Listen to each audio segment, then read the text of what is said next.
E se eu tiver que internar, eu vou para o SUS. Então, quer dizer, existem essas coisas. Existe o plano referência, que obrigatoriamente deve ser oferecido por todas as operadoras, mas ele tem uma característica, assim, que a cobertura de procedimentos de urgência e emergência, eu não vou entrar nesse detalhe de cobertura de urgência e emergência, mas ela é totalmente integral a partir de 24 horas. Então, todas as operadoras oferecem, mas oferecem assim, olha, o plano hospitalar com obstetrícia te custa R$400 por mês, o plano referência custa R$1.200. Você quer? Então, quer dizer, porque não há regulação existe regulação para o reajuste, mas não para o preço de oferta inicial dos planos. Tá? Bom, basicamente, então, vou falar rapidinho. O plano hospitalar, naturalmente, inclui as internações hospitalares, não inclui consultas ambulatoriais, mas há algumas exceções de procedimentos ambulatoriais que estão incluídos nos planos hospitalares. A quimioterapia oncológica ambulatorial, e aí, no caso, quimioterapia oncológica ambulatorial é entendida como aquela quimioterapia clássica, vamos dizer, que a pessoa vai a uma instituição de saúde e toma o quimioterápico, geralmente por via endovenosa, sob supervisão. Isso tem cobertura no plano hospitalar. Procedimentos radioterápicos também, mesmo ambulatoriais, hemoterapia, nutrição, exames pré-anestésicos, o acompanhamento clínico de pacientes submetidos a transplante de medula óssea e despesas assistenciais com os doadores, mesmo que os doadores não sejam daquele plano. Tá? Naturalmente, que eu selecionei aí as coisas que eu achei que fossem de interesse para o assunto aqui nosso da conferência da Abrale. O plano ambulatorial, pelo contrário, oferece os atendimentos, as consultas ambulatoriais, mas não dá direito à internação hospitalar. Né? Com relação a medicamento, que foi falado, é importante. Quais são as situações em que, hoje, nós temos cobertura a medicamento na situação hospitalar? Para o paciente que está internado, na situação da quimioterapia oncológica ambulatorial, que eu já falei. No último rol, foi incluído também a terapia imunobiológica para algumas doenças, principalmente reumatológicas. Tá? Cobertura com outros profissionais não médicos, a quimioterapia oncológica ambulatorial, né? Eu já estou me repetindo aqui. E a partir de agora não, na verdade, a partir de 2 de janeiro de 2014, a cobertura de medicamentos antineoplásicos orais para uso domiciliar. Eu vou falar disso mais adiante um pouquinho. São exclusões de cobertura definidas pela Lei 9656. Tratamentos experimentais, e aí, como a lei só falava isso, a gente definiu que são aqueles que empregam produtos ou medicamentos que não têm registro no país, que o CFM ou o CFO consideram experimentais, e que não possui as indicações descritas na bula ou no material da Anvisa, o uso off-label, que é uma questão também bastante polêmica, é inclusive um dos assuntos de órtese e prótese que vai ser discutido lá na MB. Fornecimento de produtos que não têm registro, né? Isso é considerado experimental, como já está na definição acima, e fornecimento de medicamentos para uso domiciliar, com essa exceção dos antineoplásicos orais, que hoje em dia não têm cobertura e que devem passar a ter a partir de 2 de janeiro do ano que vem. Essas duas partes que estão em vermelho, na verdade, é o que está mudando nessa revisão do rol atual. Uma, de certa forma, aumenta, outra restringe. Porque qual é a situação que a gente tem hoje? 7 de junho de 2013. É o seguinte, para o paciente internado, tem cobertura para tudo, desde que esteja de acordo com a indicação da bula e tenha indicação do médico. Para o paciente em casa, não tem cobertura para nada. Então, quer dizer, Para o paciente em casa, tem a questão dos antineoplásicos orais, que eu vou falar mais adiante, porque acho que é uma coisa muito importante aqui para a questão de linfoma, leucemia e doenças oncohematológicas. E nós estamos trabalhando cada vez mais em conjunto com o CONITEC, que é a Comissão Nacional de Incorporação de Tecnologias do Ministério da Saúde.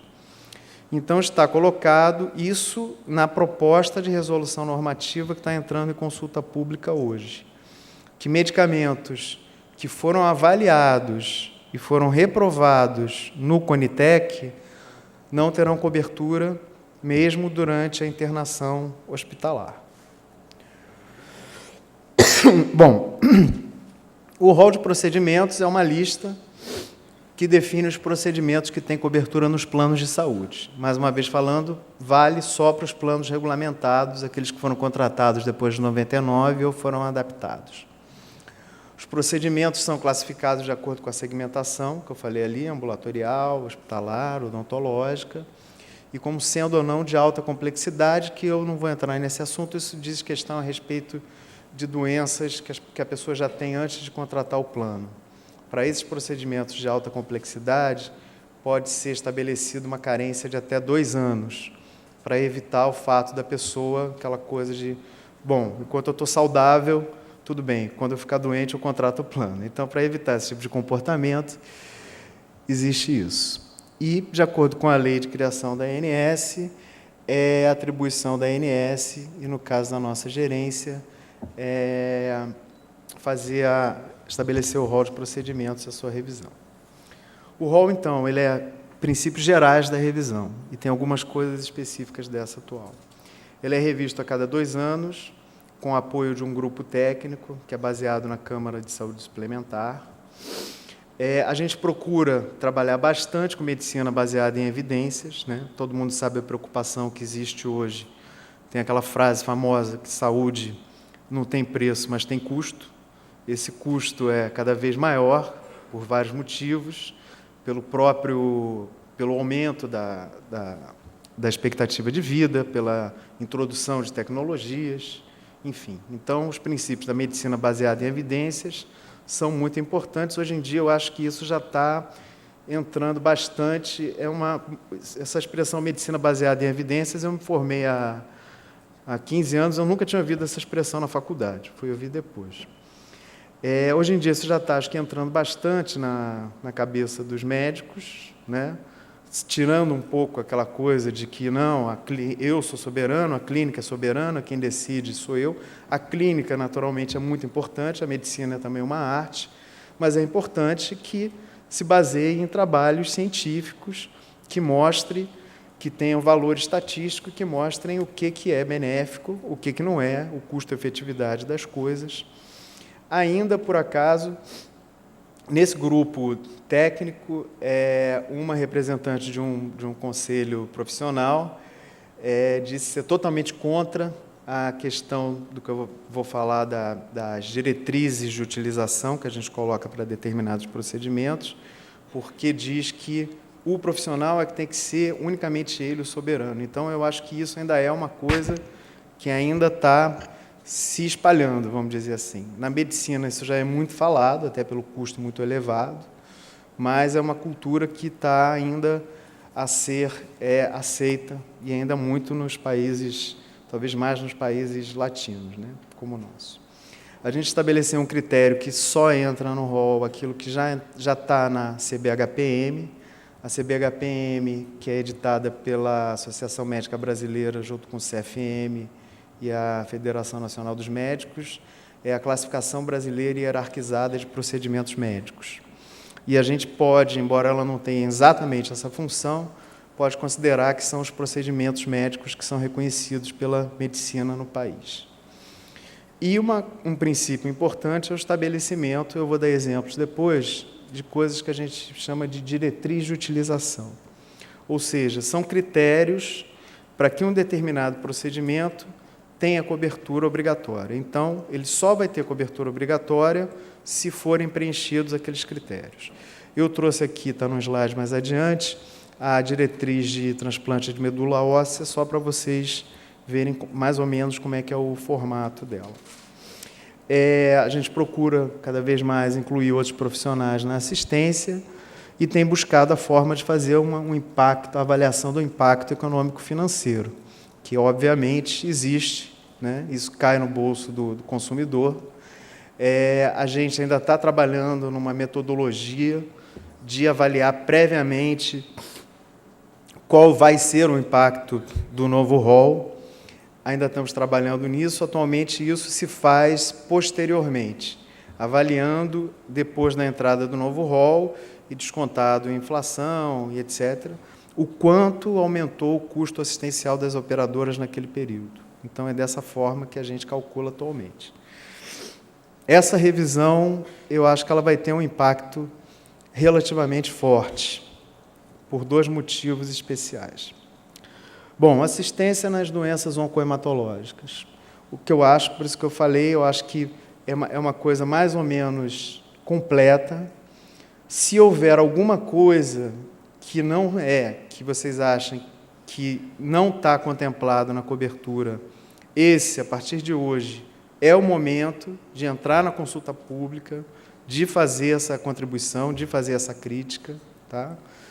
Então, isso aí é o básico, né? Consulta, internação, procedimento cirúrgico, exame laboratorial.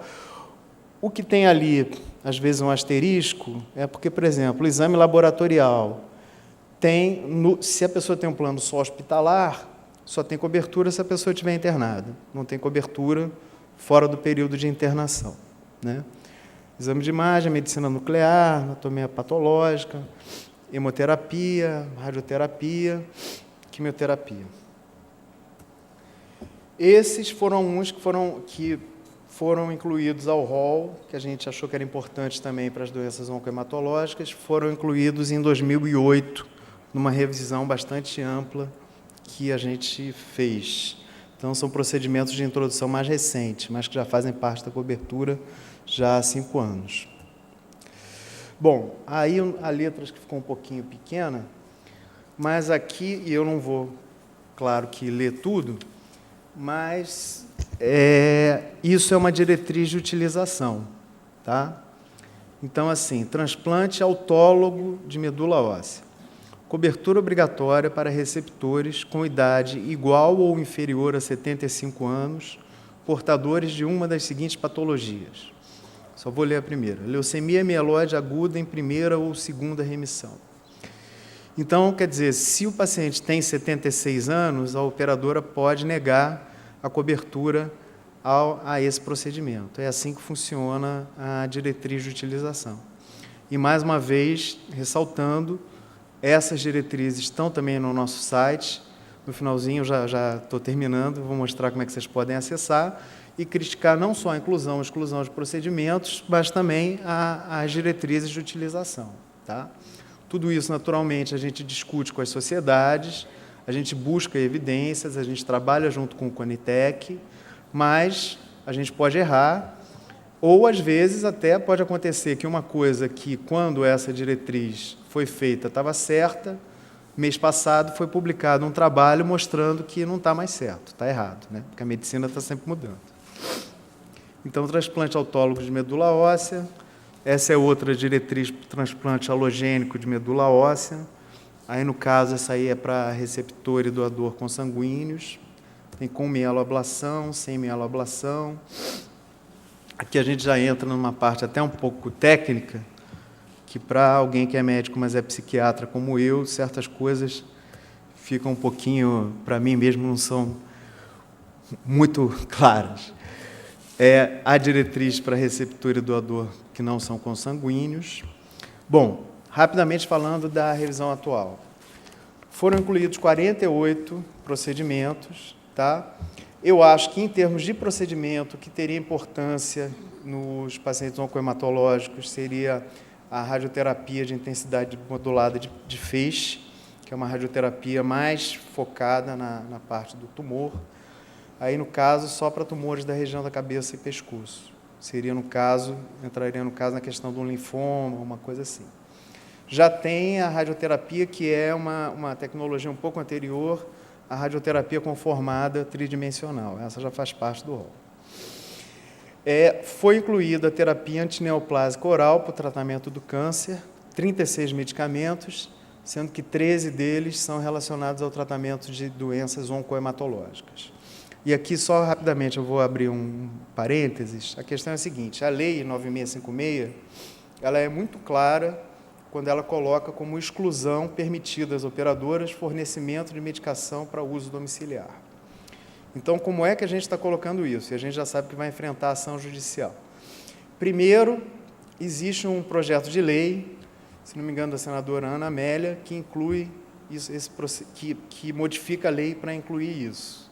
Mas andamento de projeto de lei, a gente nunca sabe muito bem como é que é, às vezes vai para uma comissão, que não aprova, vai para outra.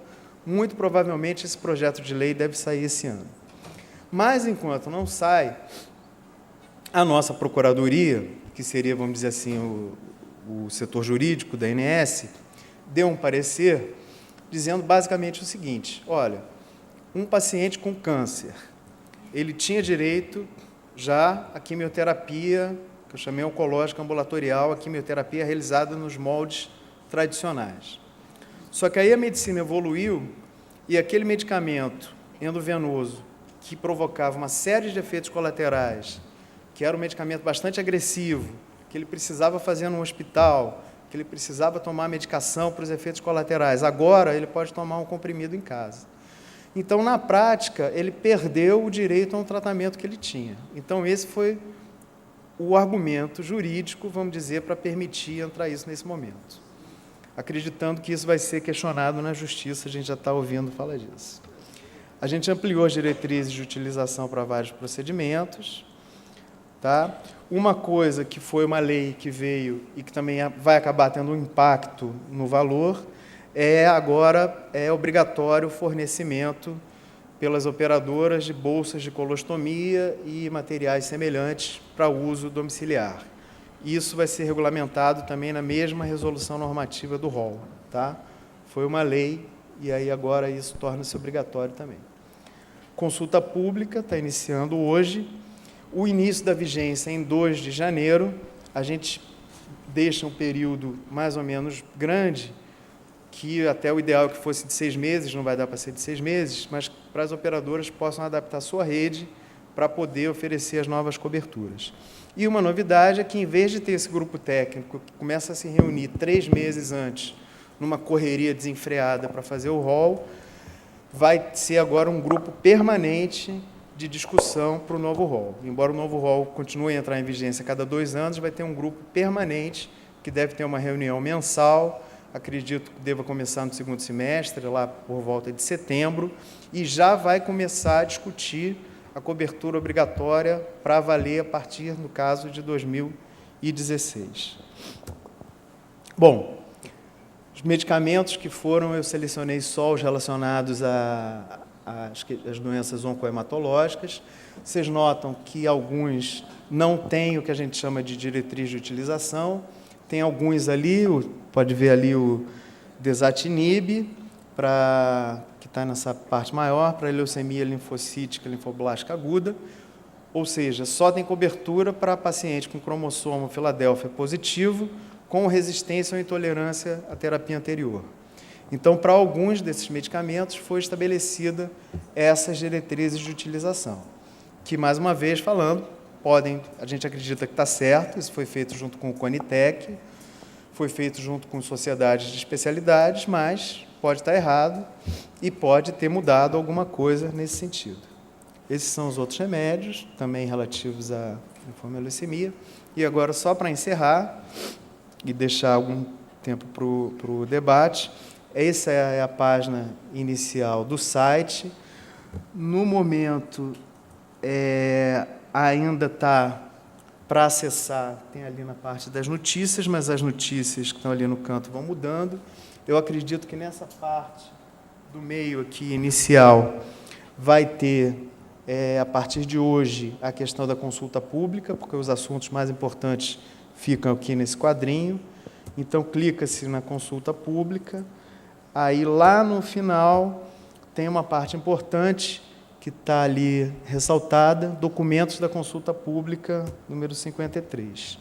E ali você tem todos os documentos ou seja, é a minuta da resolução normativa, é o anexo, que é a tabela, é o rol de procedimentos propriamente ditos, um outro anexo que traz diretrizes de utilização, que são aquilo que eu já expliquei para vários procedimentos, tá? E diversos materiais de apoio. Tá bom? Bom. Eu preciso que o senhor encerre. Tá. Eu ia falar da questão do tempo de atendimento, mas foi uma coisa só que eu coloquei só se desse tempo de falar. Eu vou encerrar por aqui a apresentação. Muito obrigado. O senhor vai continuar aqui ou o senhor vai nos deixar?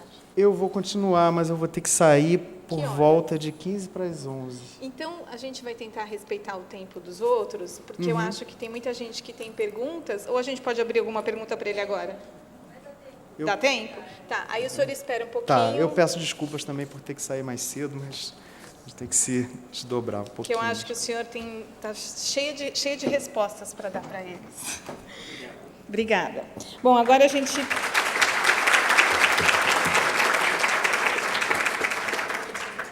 Agora a gente vai ouvir o doutor Júlio. O senhor pode vir aqui. Primeiramente, bom dia. Queria agradecer o convite e parabenizar a Abrale pela iniciativa de promover um evento tão importante quanto esse. A minha apresentação, na verdade, acho que vai complementar um pouco a apresentação do Dr. Jorge, só que eu vou falar de questões um pouco mais práticas, que é o direito dos pacientes em relação aos planos de saúde. Quando a gente fala dos direitos dos pacientes, a primeira coisa que a gente tem que lembrar é que existiu, sim, uma evolução da legislação nas últimas 2 décadas, principalmente a criação do Código de Defesa do Consumidor e a criação da Lei 9656, que é a legislação que regula a atuação dos planos e seguros no Brasil. A criação da própria ANS também pode ser tida como um marco bastante importante no setor, mas não obstante esses avanços que existiram, a relação do consumidor com o plano de saúde não deixa ainda de ser bastante conflitante e bastante polêmica. E qual que é o principal direito que todo paciente, cliente de plano de saúde tem? É o pleno acesso ao tratamento. Quando a gente fala de pleno acesso ao tratamento, a gente está falando da garantia efetiva do cumprimento da prescrição médica, coisa que na prática não acontece. Embora o médico do paciente seja a pessoa habilitada a prescrever o melhor tratamento, a melhor terapia, porque é ele quem conhece as especificidades daquele paciente, ele que conhece a gravidade da doença daquele paciente, na prática a gente não observa isso. Os médicos eles sofrem uma intervenção dos planos de saúde bastante grande, o que causa, não raras às vezes, até uma sensação de frustração para o profissional de não conseguir empregar ali um tratamento que ele sabe que é eficaz e pode atingir a cura do paciente. Quais são as causas dessa dificuldade de se exercer esse direito pleno ao acesso ao tratamento? Eu enumerei aqui as 3 principais.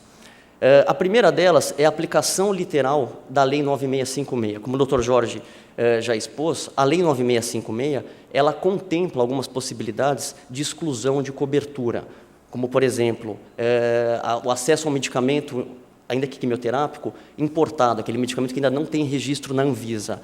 Em tese, a Lei 9656 desobriga as operadoras de saúde de disponibilizarem esse medicamento. Na mesma linha de raciocínio, a gente tem a cobertura, e depois vou fazer um parênteses das alterações que estamos observando, da cobertura dos quimioterápicos de uso domiciliar. E ainda um terceiro exemplo de uma aplicação literal equivocada da Lei 9656 é a restrição de um tratamento que, aos olhos da operadora de saúde, é um tratamento experimental. Às vezes, uma alteração de um protocolo, quando se retira um medicamento de um protocolo, acrescenta-se outro, aos olhos da operadora de saúde, fugiu daquele padrão básico, ela considera um tratamento experimental. Pois bem, mas o artigo de lei que prevê a possibilidade dessas exclusões, ele traz ali um parágrafo que permitiu à ANS regulamentar essas situações, que são situações bastante específicas. Então, por exemplo, no caso dos medicamentos de uso domiciliar, que está sendo colocado no projeto para consulta pública, a bem da verdade é um ganho significativo, sem dúvida alguma, mas a ANS já poderia ter deliberado sobre isso há pelo menos 10 anos. A lei é de 98, entrou em vigência em 99, e a ANS foi criada em 2000. Então, demorou um pouquinho aí para se atentar da gravidade e da necessidade dos pacientes de terem acesso aos medicamentos quimioterápicos de uso oral. O segundo ponto que causa essa dificuldade do acesso pleno ao tratamento é a interpretação que as operadoras de saúde fazem também em relação ao rol de procedimentos editados pela ANS. como o Dr. Jorge também já explicou, o rol de procedimentos é aquela relação de coberturas mínimas que os planos de saúde têm que disponibilizar para os consumidores. A gente já tem um problema da base, né? O rol ele não contempla todos os eventos já consagrados pela medicina. Ele vem sofrendo uma atualização com intervalos aí de 2 anos, e mesmo quando ele é atualizado, ele deixa muitos procedimentos ainda de fora. Citando um exemplo prático, a modalidade de radioterapia que também está no projeto de inclusão, que é a radioterapia IMRT, ela não é uma tecnologia nova. Aqui no Sírio-Libanês, eu tenho informações que há mais de 10 anos ela está disponível, no INCA, pelo Sistema Único de Saúde, também já está disponível, e somente agora, em 2014, os pacientes que pagam plano de saúde vão ter possibilidade de acesso, e ainda limitado, porque tem uma diretriz de utilização. E o terceiro ponto que dificulta o acesso do paciente ao pleno acesso ao tratamento ainda é a insuficiência da fiscalização e punição das operadoras de saúde, né? A gente tem notícias cotidianamente que as operadoras de saúde aí ranqueiam os índices de reclamação nos órgãos de defesa do consumidor, e isso é um dado bastante expressivo das dificuldades que nós, consumidores dos serviços, enfrentamos no nosso dia a dia. Então, a operadora de saúde, muitas vezes, ela tem o quê? Uma sensação de impunidade, né? Por isso que a gente observa reiteradas práticas indevidas, porque ela sente que ela não vai ser punida na atitude dela indevida. Só que, para facilitar a nossa vida de cidadão e fazer valer os nossos direitos, existe o Poder Judiciário. E qual que é o entendimento majoritário do Poder Judiciário? É a prevalência da prescrição médica. O Poder Judiciário, obviamente, ele defende a aplicação da prescrição médica como soberana, desde que devidamente fundamentada, justificada. A gente não está falando de uma coisa aleatória. O Poder Judiciário não é um território sem dono. Existem ali parâmetros de análise da necessidade